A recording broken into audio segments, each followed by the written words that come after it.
स्वागत है। आज का टॉपिक है व्यष्टि अर्थशास्त्र। यह है फर्स्ट आर्थिक सिद्धांत व्यष्टि में ए पॉइंट है।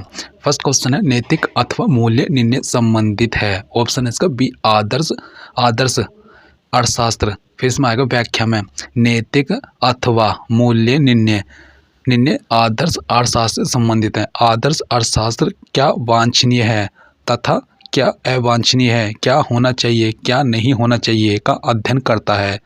आदर्श अर्थशास्त्र यह भी स्पष्ट करता है कि सरकार को आय कर में वृद्धि लानी चाहिए या नहीं। फिर सेकंड में आएगा निम्नलिखित में से किसे अर्थव्यवस्था में धन माना जाता है। ऑप्शन डी में आएगा आभूषण। आभूषण इसकी व्याख्या में आएगा। व्याख्या में परंपरावादी अर्थशास्त्रियों ने धन शब्द का प्रयोग उन भौतिक वस्तुओं के लिए किया जो दुर्लभ होती हैं। भौतिक वस्तुएं देखने तथा छूने के गुण से युक्त होती हैं, जैसे कपड़ा, फर्नीचर, पुस्तक, सोना, चांदी आदि। अभौतिक वस्तुओं या सेवाओं को जिन्हें छुआ या देखा ना जा सके को धन नहीं माना गया है। फिर थर्ड में आएगा अर्थशास्त्र की व्याख्या करते हुए किसने कहा कि यह जीवन के साधारण व्यापार में मानव जाति का एक अध्ययन है। डॉक्टर यह मार्शल डी था ऑप्शन। फिर इसकी व्याख्या में आएगा प्रोफेसर मार्शल ने अपनी प्रसिद्ध पुस्तक प्रिंसिपल्स ऑफ इकोनॉमिक्स में अर्थशास्त्र की परिभाषा इस प्रकार दी। अर्थशास्त्र जीवन के साधारण व्यापार में मानव जाति का एक अध्ययन है। यह व्यक्ति तथा समाज के कार्यों के उस भाग की जांच करता है जो सुख व कल्याण के लिए आवश्यक भौतिक साधनों की प्राप्ति और उनके उपभोग से घनिष्ठ रूप से संबंधित है। फिर इसकी व्याख्या में आएगा अर्थशास्त्र प्रारंभिक तौर पर अध्ययन करता है। इसका है डी धन का। इसकी व्याख्या में आएगा प्रतिष्ठित अर्थशास्त्रियों तथा विशेष रूप से अर्थशास्त्र के जन्मदाता कहे जाने वाले एडम स्मिथ ने अर्थशास्त्र को धन का विज्ञान कहा। एडम स्मिथ ने अपनी पुस्तक an inquiry into the nature and causes of wealth of nations 1776 में कहा कि राष्ट्रों के धन के स्वरूप तथा कारणों की जांच करना ही अर्थशास्त्र की विशेष सामग्री है। अतः अर्थशास्त्र प्रारंभिक तौर पर धन का अध्ययन करता है। फिर अर्थशास्त्र का जनक किसे कहा जाता है। इसका आएगा ऑप्शन सी एडम स्मिथ है। इसकी व्याख्या में आएगा अर्थशास्त्र का जनक फादर ऑफ इकोनॉमिक्स प्रसिद्ध अर्थशास्त्री एडम स्मिथ को कहा जाता है। एडम स्मिथ ही पहले अर्थशास्त्री थे जिन्होंने बताया कि उत्पादन का मुख्य साधन श्रम है। अदृश्य हाथ का विचार इन्होंने ही दिया। इनकी प्रसिद्ध पुस्तक है an inquiry into the nature and causes of wealth of nations 1776 है। अर्थशास्त्र की किस परिभाषा के लिए उससे घृणित विज्ञान कहकर आलोचना की गई। इसका आएगा डी में आएगा अर्थशास्त्र धन का अध्ययन है। जर्मनी की ऐतिहासिक परंपरा के अर्थशास्त्रियों अनेक समाज सुधारकों एवं राजनीतिज्ञों जैसे रस्किन, कार्ला ईल वर्क आदि ने धन के विज्ञान के रूप में अर्थशास्त्र की कटु आलोचना की तथा इसे कुबेर का शास्त्र, घृणित विज्ञान, रोटी मक्खन का शास्त्र कहकर आलोचना की है। फिर इसमें आएगा 7 नंबर में अर्थशास्त्र में निम्न में से किसे उत्पादन माना जाएगा। ऑप्शन ए भूमि को जोतना।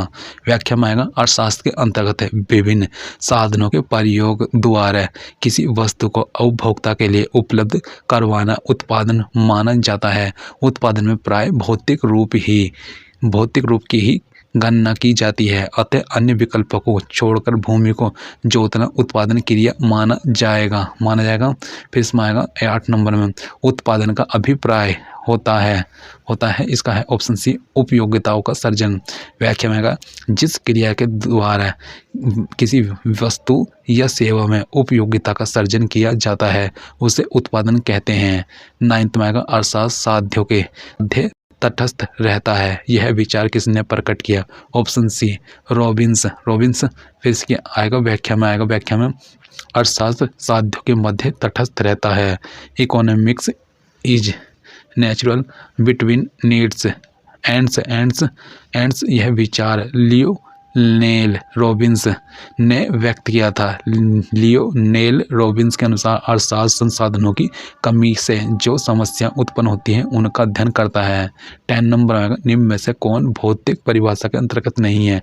ऑप्शन सी रॉबिन्स की परिभाषा है। फिर इसमें आएगा व्याख्या में अर्थशास्त्र के संबंध में एडम स्मिथ से लेकर पी गुप्ता के अधिकांश विचारकों ने अर्थशास्त्र की यह परिभाषा दी कि यह ऐसा विज्ञान है जो भौतिक कल्याण के कारणों का अध्ययन करता है, या फिर यह कि यह धन का विज्ञान है। विशेष रूप से मार्शल ने इसे जीवन के सामान्य व्यापार में लगे हुए व्यक्तियों के द्वारा धन के उपभोग, उत्पादन विनिमय तथा वितरण तक सीमित रखा। परंतु प्रोफेसर रॉबिन्स के शब्दों में अर्थशास्त्र वह विज्ञान है जो लक्ष्यों तथा विकल्पात्मक प्रयोग वाले दुर्लभ साधनों के बीच संबंधात्मक रूप में मानव व्यवहार का अध्ययन करता है। इस प्रकार रॉबिन्स की परिभाषा भौतिक परिभाषा के अंतर्गत नहीं है। अन्य महत्वपूर्ण तथ्य क्लासिकल अर्थशास्त्रियों जैसे Adam Smith, JBC senior, JS मिल आदि द्वारा दी गई परिभाषाएं या धन संबंधी परिभाषाएं, नियो क्लासिकल अर्थशास्त्रियों जैसे मार्शल, पिगो, कैनन आदि द्वारा दी गई परिभाषाएं या कल्याण संबंधी परिभाषाएं, आधुनिक अर्थशास्त्री यह रॉबिन्स द्वारा दी गई तथा प्रोफेसर फिलिप विकस्टीड, मिसेज पाल, सैम्यूअल्सन आदि द्वारा समर्थित दुर्बलता संबंधी परिभाषा, आवश्यकता विहीनता संबंधी परिभाषा, प्रोफेसर JK मेहता, राज्य अर्थव्यवस्था ने परिभाषाओं से अपना गला घोट डाला है। यह कथन किसका है? आर्थिक विकास परंपरावादी सिद्धांत संबंधित है। ऑप्शन सी आएगा डेविड रिकोड़ो से। इसमें आएगा, इसमें 12 नंबर में आएगा, निम्न में से कौन प्रतिष्ठित अर्थशास्त्री नहीं है? ऑप्शन डी में आएगा JM किन्स। फिर 13 में आएगा अर्थशास्त्र की विकास केंद्रित परिभाषा प्रतिपादित किया गया है। ऑप्शन बी में आएगा सैम्यूअल्सन द्वारा। फिर इसकी व्याख्या में आएगा अर्थशास्त्र की विकास केंद्रित परिभाषा सैम्यूअल्सन ने दी है। उन्होंने अर्थशास्त्र को विकास का शास्त्र कहा। इनके अनुसार अर्थशास्त्र इस बात का अध्ययन करता है मुद्रा के प्रयोग द्वारा अथवा मुद्रा के बिना ही किस प्रकार से मानव और समाज एक निश्चित अवधि में विभिन्न वस्तुओं के उत्पादन के लिए दुर्लभ साधनों के प्रयोग को चुनते हैं और किस प्रकार उन्हें समाज के विभिन्न लोगों तथा समूह के बीच वर्तमान तथा निकट भविष्य में उपयोग के लिए वितरित करते हैं। फिर क्या आएगा? वितरित करते हैं। फिर साम्य फार्म की अवधारणा किसने दी है? इसका ऑप्शन आएगा पीगू ने व्याख्या में आएगा साम्य फार्म की अवधारणा अर्थशास्त्री पीगू ने दी है।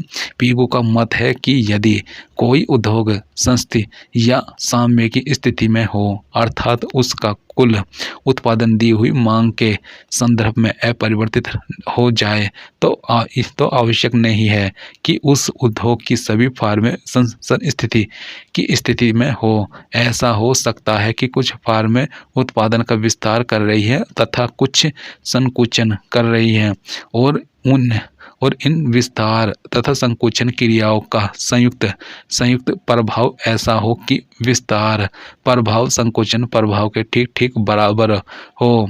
पीगू ने यह मत व्यक्त किया कि उद्योग की संस्थिति की स्थिति में एक फार्म ऐसी हो सकती है जो स्वयं भी परिस्थिति की स्थिति में हो, जिसमें ना विस्तार की प्रवृत्ति हो और न ही संकुचन की। पीगू ने इस फार्म को संस्थिति फार्म कहा। अन्य महत्वपूर्ण तथ्य प्रतिनिधि फार्म का प्रतिपादन प्रोफेसर मार्शल ने किया। प्रोफेसर मार्शल के अनुसार प्रतिनिधि फार्म एक ऐसी फार्म है जो बहुत दिनों से उत्पादन कर रही उसे उत्पादन क्रिया में सफलता मिली एवं उसे बाह्य एवं आंतरिक मित व्यत्यय प्राप्त है तथा इसका प्रबंधन सामान्य व्यक्ति द्वारा होता है। उद्योग में 3 प्रकार की फर्में पाई जाती हैं। फर्स्ट है ऐसी फर्में जो असामान्य लाभ अर्जित कर रही हैं, जिनमें औसत लागत औसत आय से कम। सेकंड में आएगा ऐसी फर्में जो सामान्य लाभ अर्जित कर रही हैं, जिनमें औसत लागत औसत आय के बराबर है। फिर थर्ड में आएगा ऐसी फर्में जो हानि पर उत्पादन कर रही है, जिनमें औसत लागत औसत आय से अधिक है। एक सिद्धांत है, एक पर मानक परिकल्पना एक सिद्धांत कारण और परिणाम के बीच कारक और कारण विषयक संबंध को व्यक्त करता है। वैज्ञानिक विधि द्वारा एक सिद्धांत के निर्णय में 6 सोपानों का प्रयोग किया जाता है। फर्स्ट है समस्या का चुनाव, आंकड़े एकत्रित करना, थर्ड आंकड़ों का वर्गीकरण, फोर्थ है परिकल्पना का निर्माण, फिफ्थ है परिकल्पना का परीक्षण, फिर 6 है सिद्धांत का सत्यापन। फिर है इसमें आएगा एक सफलतापूर्वक परीक्षण की गई परिकल्पना को सत्यापित अथवा प्रमाणित किया जाता है। अतः सत्यापित अथवा प्रमाणित परिकल्पना सिद्धांत कहलाता है।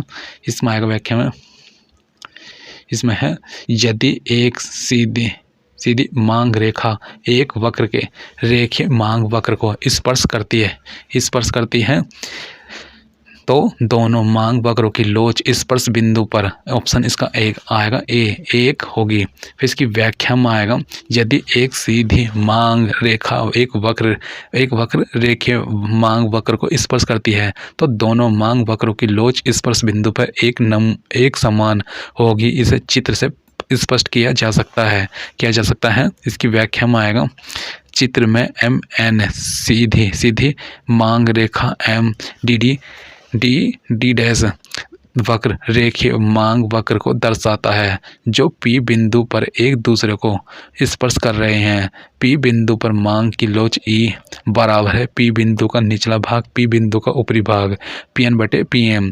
अतः स्पष्ट है कि स्पर्श बिंदु P पर दोनों वक्रों की लोच एक अर्थात समान होगी। फिर इसमें आएगा अर्थशास्त्र का चुनाव का विज्ञान, यह कथन है, ऑप्शन बी रॉबिन्स का। फिर इसकी व्याख्या में आएगा, व्याख्या में ब्रिटेन के प्रसिद्ध अर्थशास्त्री लॉर्ड रॉबिन्स ने अपनी पुस्तक nature and significance of economic science में अर्थशास्त्र की परिभाषा दी। अर्थशास्त्र चुनाव का विज्ञान है, यह कथन रॉबिन्स का है।